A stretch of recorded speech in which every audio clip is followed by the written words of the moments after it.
위헌정당 해산 심판의 날이 멀지 않았음을 명심하시기 바랍니다. 지난 17일 장동혁 국민의힘 대표가 수감 중인 내란 수계 피의자 윤석열을 만나고 와 본인의 SNS에 힘든 상황에서도 성경 말씀과 기도로 단단히 무장하고 계셨다며 하나로 뭉쳐 싸우자고 글을 올렸습니다.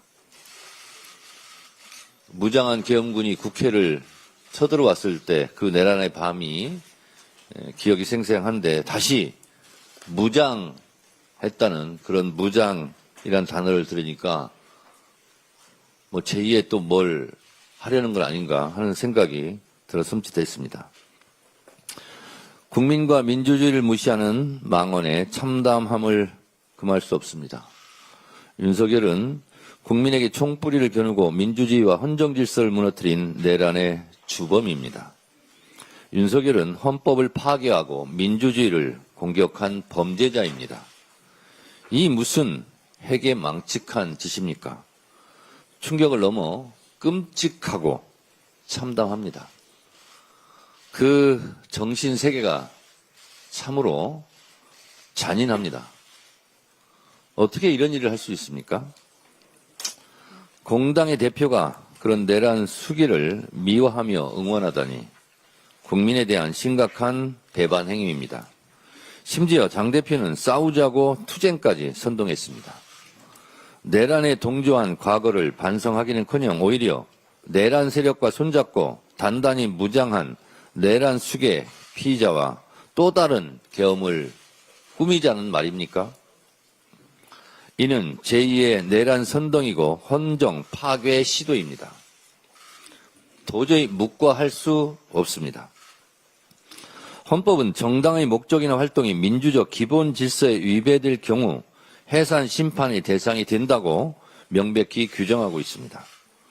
국민의힘이 내란의 망령에서 벗어나지 못한 채 반헌법적 행위를 지속한다면 위헌 정당 해산은 시간 문제일 뿐입니다.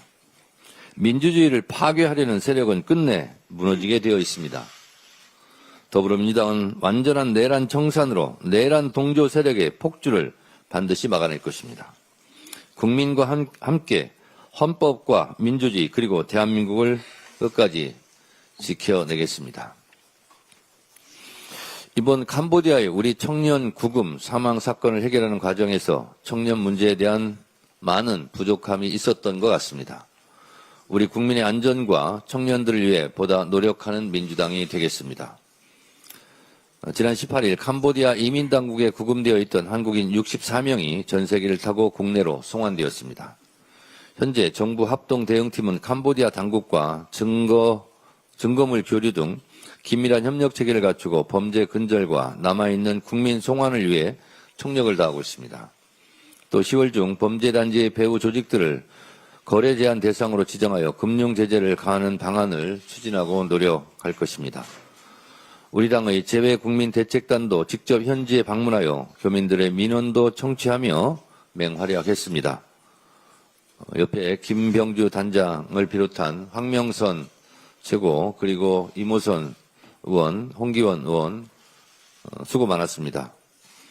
대책단은 캄보디아 상원 하원을 만나 협력 방안을 논의했고 수사 공조를 위한 TF 구성과 코리안 데스크를 설치를 제안했습니다.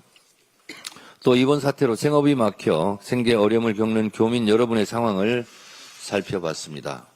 저도 우리 교민들의 피 끓는 사연을 접하고 마음이 참 무거웠습니다. 피해가 확산되지 않도록 끝까지 철저히 대응하겠습니다. 대책단 김병주, 황명선, 홍기환, 이모선 4명의 의원님들 수고 많으셨고 앞으로도 이 문제에 대해서 계속 노력해 주실 것을 부탁드립니다. 분명한 것은 선량하고 성실한 청년들의 삶이 피해받아서는 안 된다는 것입니다. 범죄를 저질렀다면 반드시 처벌받아야 하고 그러나 범죄로 내몰리기까지 세심히 살피지 못한 사회의 책임도 동감합니다. 여전히 우리 국민의 납치, 감금, 의심 신고가 이어지고 있습니다. 우선적으로 잔혹한 폭력과 위험에 내몰린 우리 청년들을 구해내고 청년 문제에 대한 근원적인 대책을 마련하겠습니다. 성실한 삶이 상처받지 않도록 모든 청년이 안전하게 꿈을 이룰 수 있도록 민주당이 책무를 다하겠습니다. 오늘 사법개혁안과 허위 조작 정보 근절안이 연이어 발표됩니다. 검찰개혁에 이어 국민이 부여한 시대적 소명인 3대 개혁이 모두 첫 발을 내딛습니다. 이 모든 것은 당정대가 원팀으로 똘똘 뭉쳐 국민 눈높이에 맞는 개혁안을 만들어내기 위해 힘써온 덕분입니다. 무엇보다 이를 가능하게 만들어주신 국민과 이재명 대통령의 개혁 의지의 결과물로 생각합니다. 국민과 이재명 대통령께 감사드립니다. 앞으로도 더불어민주당은 국민이 납득할 수 있는 개혁, 국민이 체감할 수 있는 변화를 만들기 위해 노력하겠습니다. 국민이 됐다고 할 때까지 개혁의 고삐를 늦추지 않겠습니다. 개혁은 자전거 페달과 같아서 페달을 밟지 않으면 자전거가 넘어지듯이 개혁 또한 마찬가지입니다. 힘차게 계속 개혁의 페달을 밟겠습니다. 남은 후속 작업도 한 채 오차 없이 철저히 준비해 3대 개혁을 끝까지 완수하겠습니다. 어제 언론 매체에서 여러 보도가 있었습니다. 재판 소원과 관련해서 여러 가지 물리적으로 또 추석 연휴 등 사법개혁 특위에서 이 재판 소원 문제에 대해서 논의를 하다가 마무리를 못해서 당 지도부의 의견으로 재판 소원에 대한 입법 발의를 할 예정입니다.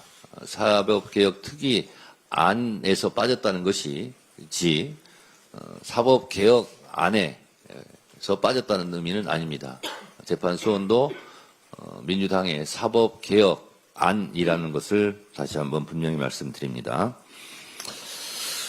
김건희 등의 국정농단 특검을 흔들려는 세력들로 인해 특검 수사가 멈추거나 방해받아서는 안 됩니다. 특검은 역사적 사명감을 갖고 흔들림 없이 수사해 주시기 바랍니다. 김건희 국정농단은 3대 특검 중 가장 수사 대상이 방대해 특검 기간이 끝나기 전까지 제대로 마무리하려면 수사에만 집중해야 할 시간입니다. 김건희 씨 등 죄가 있으면 수사를 받고 처벌받는 것이 당연합니다. 죄를 덮기 위해 수사를 방해하는 일은 없어야 할 것입니다. 김건희 특검을 비롯한 3대 특검은 방해 세력에 굴하지 말고 끝까지 수사를 완료해 역사에 좋은 평가를 받기를 바랍니다. 흔들림 없이 수사해 주시기 바랍니다. 감사합니다. 다음으로 전현희 최고위원의 발언을 읽겠습니다.